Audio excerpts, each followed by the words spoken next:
Hey guys, welcome to Silva Linings Playbook. The NFL trade deadline came and went today. Let's talk about some of the big trades.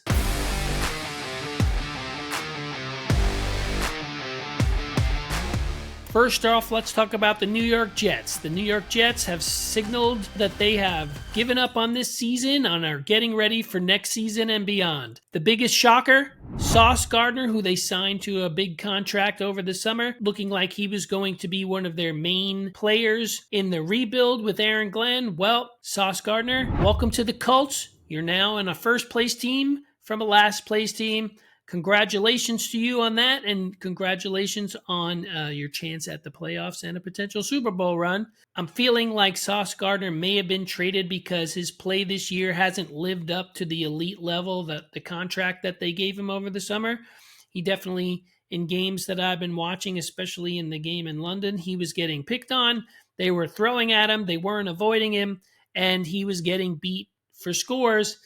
So maybe Aaron Glenn's not feeling the Sauce Gardner was the guy for him, and why not trade one of your best assets to get first-round draft picks, 2 of them, for next season and position yourself for getting a quarterback going forward either next season or the year beyond. The Jets also got a wide receiver, Adonai Mitchell, in return. The Jets are in desperate need of wide receivers, especially with Garrett Wilson being hurt. Justin Fields or Tyrod Taylor, whoever's going to be the quarterback this week, is going to need somebody to throw to, so why not get a wide receiver in return? But if the Sauce Gardner trade didn't shock you enough, well, trading defensive tackle Quinnen Williams to the Cowboys for a first-round draft pick was the sure sign that the Jets have given up on this season. Realistically, they have no chance at making a playoff run with the record the way it is right now. Their defense has been good.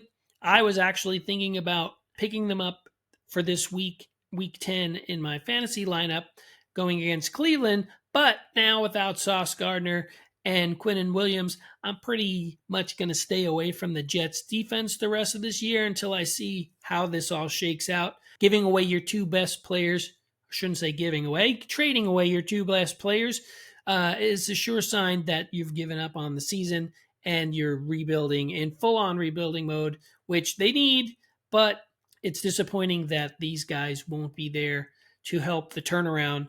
I mean, Quinnen Williams, he's been a good soldier for a long time. He's been their best defensive player for a long time.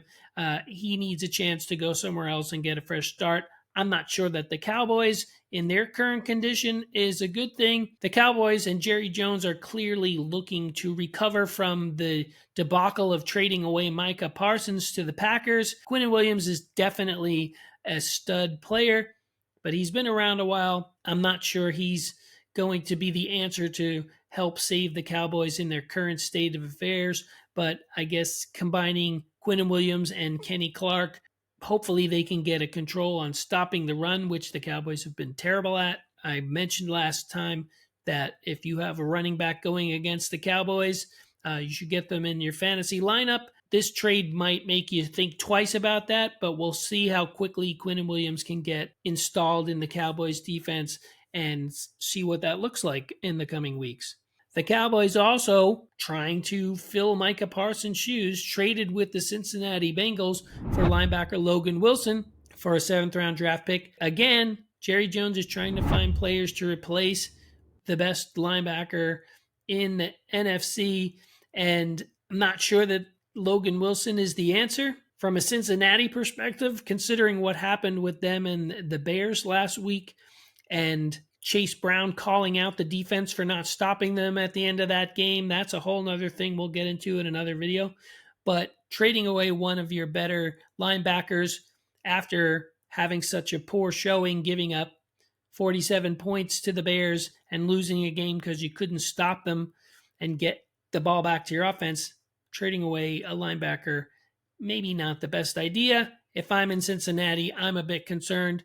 The way this team has been built around just 4 players, it's tough for them to sign good players because their money's tied up in Joe Burrow, who's injured and not playing, Jamar Chase, who's doing the best he can and excelling since Joe Flacco has gotten there, and T. Higgins, who has been resurrected at least last week, and Trey Hendrickson, who is injured and not playing. So you've got a lot of money tied up in 4 guys. Now you trade away a solid linebacker in Logan Wilson to the Cowboys.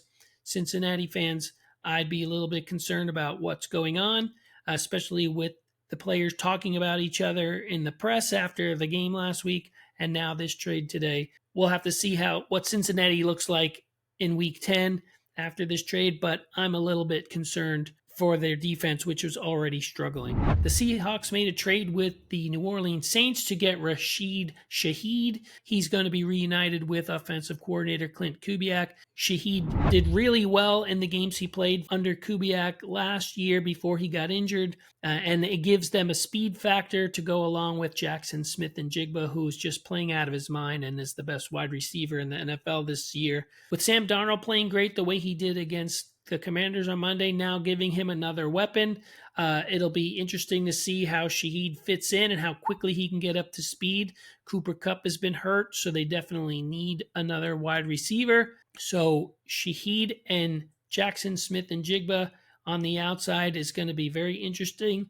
The Seahawks are looking like the best team in the NFC after their win in Week 9, and this trade now just makes that offense, which is already playing really well, have another weapon for Sam Darnold. So it'll be interesting to see how this goes forward in Week 10 and beyond. The Raiders traded Jakobi Meyers to the Jaguars. Jakobi Meyers has been looking for a trade all summer. They told him no, and now they finally traded him away to the Jaguars, who are in desperate need of wide receiver help with Travis Hunter going down and is going to be out for at least 4 weeks, probably longer. And with Brian Thomas Jr. struggling in his second year, Trevor Lawrence needs somebody to throw to. Besides Parker Washington, who was the lead receiver in Week 9 for them, now Jakobi Meyers is going to come in. I imagine he's going to slide into that wide receiver 1 role as quickly as he can get up to speed. I'm sure they'll get him some plays and get him on the field this weekend. I think from a fantasy perspective, Jakobi Meyers is now somebody you might want to look to pick up. In my opinion, he's going to be one of the lead receivers almost immediately, if not this weekend, then in Week 11 for sure. The Los Angeles Chargers traded for offensive lineman Trevor Penning from the Saints. Chargers are in the playoff hunt and in the thick of it in the AFC West, and they lost Joe Alt to a season-ending ankle injury. He's having surgery to repair a high ankle sprain. That's his second one of the season. Chargers offensive line has been decimated with injuries this year, but they're still in position to make a playoff run. So getting Penning, who's played tackle in the past, seems likely that he's going to step in and take Alt's spot going forward. It'll be interesting to see how that works out and if they can keep protecting Justin Herbert and start running the ball a little better. The last thing I want to talk about is the Eagles, who have been making trades for days. They started by trading for cornerback Michael Carter II from the Jets. They traded with the Ravens to get Jair Alexander at quarterback, and they also traded with the Dolphins to get linebacker Jalen Phillips. Eagles are setting up their defense for a playoff run, trying to get some depth, trying to get some experience at those positions. They've done this in past seasons, and it's worked out for them. So it'll be interesting to see how these trades work out for them in the rest of the season. That's all I wanted to talk about for now. Thanks for watching. See you in the next video.